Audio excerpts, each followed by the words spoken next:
जैसे एक बाप है और उसके दो बेटे हैं। उदाहरण के तौर पे बाप कहता है, लेटा हुआ है, एक बेटा उसके पास है और वो बेटा हाथ जोड़े खड़ा है। क्या कहता है? बड़ा श्रद्धा, बड़ी भावना, हे पिताजी मैं आपसे बहुत प्यार करता हूं, हे पापा, हे बापू मैं आपसे बहुत मोहब्बत करता हूं। बाप कहता है ठीक है पानी पिला। वो बच्चा हिलता नहीं, नहीं पिताजी मैं तो आपसे बहुत प्यार करता हूं, मैं आपके बिना जिंदा नहीं रह सकता। बाप कहता है अरे पानी चाहिए, नहीं हिलता। पिताजी मैं तो बहुत प्यार करता हूं, मैं तो आपसे बहुत मोहब्बत करता हूं, आपके बिना जी नहीं सकता। बाप फिर चिल्लाता है मुझे पानी चाहिए। दूसरा बेटा बाहर गया होता है, उसको वहां आवाज सुनती है, वो दौड़ा चला आता हांफता हुआ, पानी का गिलास भरता है, अपने बाप को देता है, पांव के हाथ लगाता है, चला जाता है। अब आप बताइए, आप बाप हैं, दोनों में से आपको किस पे ज्यादा प्यार आया? उस पे जो हाथ जोड़ के श्रद्धा से कह रहा है आप मेरे बड़े प्यारे हो, मैं आपके बिना जी नहीं सकता, या उस पे जिसने दूर से आपकी आवाज सुनी और आपको पानी पिलाया, पांव के हाथ लगाए, चला गया, बोला कुछ भी नहीं? तो सीधी बात है उस पे जिसने पानी पिलाया। तो ऐसे हैं धर्म। धर्म को लोग, आप धर्म तो धर्म है जी, वाह जी वाह, माथा टेक लिया, सिर झुका दिए, कपड़े पहन लिए। ये है वो बेटा जो पास खड़ा कहता है मैं तेरे से बहुत प्यार करता हूं, मैं तेरे पे आशिक हूं, मैं तेरा फला हूं। अब एक बेटा ये सब अड़ंग बड़ंग नहीं करता, लेकिन धर्म की बात सुनी और सुन के अमल करना शुरू कर देता है। तो बताइए धर्म बनाने वाले और भगवान किस पे खुश होगा?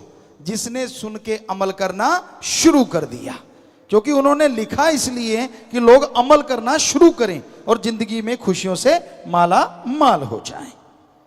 तो भाई धर्म को अगर कोई मान ले तो दुख नहीं आते। दिखावा ना करो, ढोंग पखंड ना करो। दिखावा करने से धर्मों में लिखा रहमो करम दया कृपा दृष्टि नहीं मिलेगी। अगर आप कृपा दृष्टि के पात्र बनना चाहते हैं, अगर आप प्रभु के नाम के काबिल बनना चाहते हैं, तमाम खुशियां हासिल करना चाहते हैं, तो आप प्रभु के नाम का जाप किया करो। दिखावे की जरूरत नहीं है। जैसे मर्जी कपड़े पहनो, अरे जंगलों में नंगे रहने वालों को भी भगवान मिल जाता है। कपड़ों से उसको कोई लेना देना नहीं।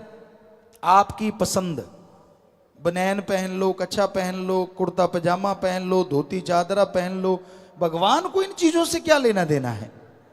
भगवान के लिए तो अंत्यकरण साफ चाहिए, अंदर छल कपट ना हो और जुबान पे किसी के लिए बद्दुआ ना हो।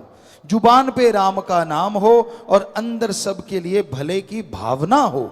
उसको भगवान बहुत जल्दी दर्शन दिया करते हैं और कृपा दृष्टि से माला माल कर देते हैं।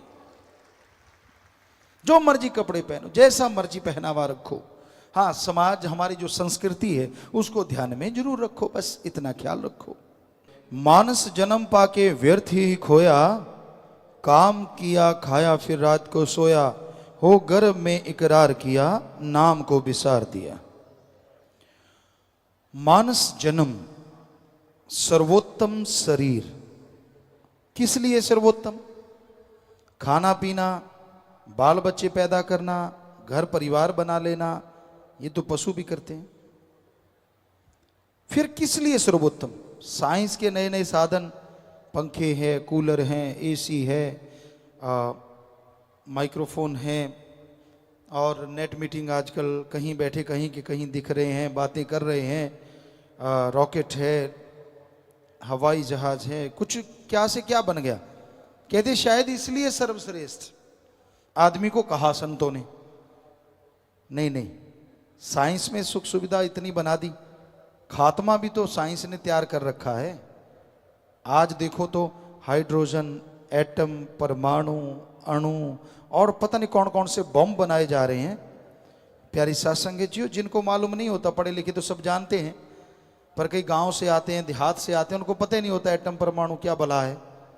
वो जब बम छोड़ देते हैं तो मान लीजिए कोई ऐसा बम छोड़ दिया तो 100 किलोमीटर तक कहीं भी बम फेंका, उसके 100 किलोमीटर तक या 50 किलोमीटर तक जो हवा है वो आग से भी कई गुना बढ़ के गर्म हो जाती है, और जो चीज़ भी उसमें आती, ईंटें हैं, पत्थर हैं, सब कुछ पिघल के पानी बन जाता है। आदमी की तो बिसात क्या, कहाँ बचेगा, कुछ भी नहीं बचता, इतनी ज़्यादा गर्मी हो जाती। ऐसा बम है वो, इतने लाखों करोड़ों को मार देता है। और उससे भी बड़े बड़े बन गए हैं, हाइड्रोजन है, अणु है, पता नहीं कौन कौन से बनाए जा रहे हैं। तो क्या इसलिए संतों ने कहा कि भाई तू साइंस में ऐसा कुछ करेगा, तू सर्वश्रेष्ठ है? नहीं नहीं, सिर्फ एक ही कारण है। ऐसा तो पशु आगे हैं अगर ऐसा देखा जाए।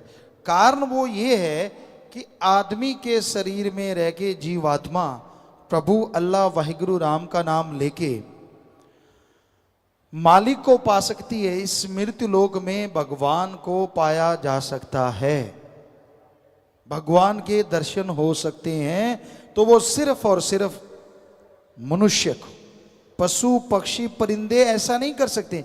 ये ऐसी बड़ी बात है जो इसके बराबर और कोई बात दुनिया में हो ही नहीं सकती कि कलयुग में मृत्युलोक में भगवान के दर्शन हो जाएं और मोक्ष मुक्ति मिल जाए। ये सिर्फ और सिर्फ मनुष्य कर सकता है, पशु पक्षी परिंदे घास फूस पेड़ पौधे कोई नहीं कर सकता। इसलिए संतों ने मनुष्य को सर्वश्रेष्ठ बताया हर धर्म में। अब आप देख लीजिए, एक तरफ तो धर्म का नाम है और दूसरी तरफ क्या आप ये काम करते हैं? क्या वाकई आप ये बात बताते हैं, सुमरण करते हैं, भक्ति करते हैं, इबादत करते हैं, राम का नाम जपते हैं? अगर नहीं तो आप सर्वश्रेष्ठ कहलवाने के हकदार कैसे हो गए? क्योंकि पशुओं के तो जीते जी मलमूत्र गोबर के काम आ जाती है, मरने के बाद हड्डियां चमड़ा सब काम में आ जाता है। आपका तो जीते जी ये सामान संभालने में ही लोगों को फिक्र लगा हुआ है कि आदमी का मलमूत्र कहाँ संभालेंगे, इतना बढ़ता जा रहा है। और मरने के बाद अलग से टैक्स लगता है, लकड़ियों का खर्चा अलग से है, बिजली का खर्चा अलग से है। ये तो सत्संग ही है मालिक के प्यारे, जो जीते जी भी काम आते हैं, जीते जी भी किसी की जान बचाने में अपनी जान कुर्बान करने को तैयार हो जाते हैं, जीते जी गुर्दा देने के लिए तैयार बैठे हैं। और मरने के बाद पशु नहीं कर सकते, वो कर दिखाते हैं सत्संगी, अपनी आंखें दान करते हैं, अपना शरीर दान करते हैं, जिससे पूरी मानवता का भला होता है।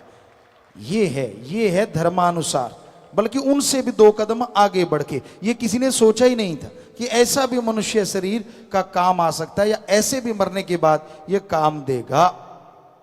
तो है ना कमाल।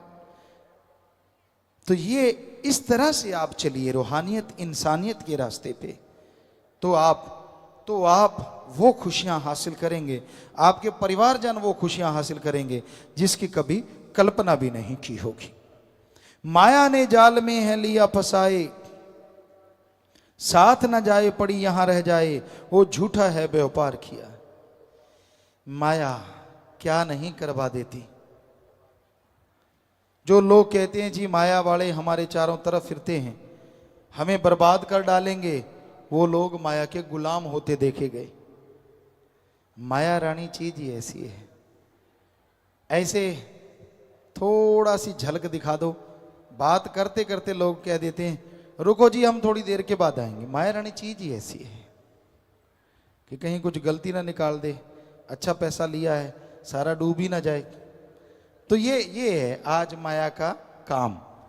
ये झूठ को बढ़ा चढ़ा के पेश करती है माया रानी और सच को दबा देती है, लेकिन सूरज बादलों के दबाने से कभी दबा नहीं करते। राम नाम, अल्लाह मालिक का नाम माया के फंदों को पल में बिखेर देता है। ये माया के फंदों का गुलाम नहीं बनता। राम नाम में इतनी शक्ति है, राम नाम में इतनी ताकत है। तो राम नाम के रास्ते पे जो चला करते हैं, मालिक से जो सच्चा प्यार इश्क किया करते हैं, अरे उनके बंद बंद कट जाया करते हैं, पर जुबान से उफ तक नहीं आया करती। ऐसा इतिहास बता चुका है। और जो माया के गुलाम होते हैं, जिंदगी भर ठोकर खाते हैं, चंद नोटों के लिए वो अपना जमीर बेच देते हैं, दुनिया थू थू करती है और आगे दरगाह में नरक दोजख में उनको जलना पड़ता है।